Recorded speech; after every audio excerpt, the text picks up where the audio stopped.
এরপরে প্রশ্ন হলো মেয়েদের চুলের আগা কেটে সমান করা যাবে কিনা। মেয়েদের চুলের আগা এটা যদি কেটে সমান করা হয় কোনো অসুবিধা নেই।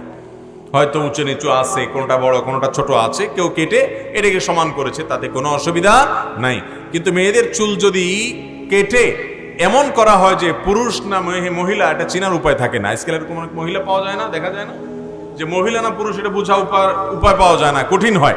তো এরকম যদি হয়ে যায় তাহলে মনে রাখতে হবে লাআনাল্লাহুল মুতাশাব্বিহাত মিনান নিসাই বির-রিজাল, ওই মহিলাদের প্রতি আল্লাহর লানত বর্ষিত হয় যারা পুরুষদের বেশ ধারণ করে। আবার ওই পুরুষদের প্রতি আল্লাহর লানত বর্ষণ হয় লাআনাল্লাহুল মুতাশাব্বিহিনা মিনার-রিজালি বিন-নিসা, যে পুরুষরা মহিলাদের বেশ ধারণ করে। আজকাল দেখবেন কিছু পুরুষ আছে মহিলাদের মতো সাজতে চায়, দেখবেন যে পাঞ্জাবির সাথে একটা ওড়না আছে, আরে পাঞ্জাবির সাথে আবার ওড়না লাগবে কেন?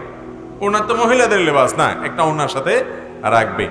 আবার দেখা যায় মেয়েরা টাকনোর নিচে পাজামা পরবে, তো ছেলেদেরকে দেখা যায় তারা টাকনোর নিচে পাজামা পরে, মেয়েদের মতো চুল রাখে, আবার মেয়েরা ছেলেদের মতো করে, অর্থাৎ উল্টে যাচ্ছে। কারণ শয়তান জানে যে ছেলেদেরকে যদি মেয়েদের বেশভূষা ধারণ করা যায় আর মেয়েদেরকে যদি ছেলেদের বেশভূষা ধারণ করা যায় তাহলে জাহান্নামে নেওয়ার পথ সুগম হবে, সহজ হবে। ভাইরা আমার, সেজন্য বিষয়ে সাবধান থাকতে হবে। তবে এমনিতে মেয়েদের চুলের আগা কাটলো সমান করার জন্য, তাতে কোনো অসুবিধা নাই।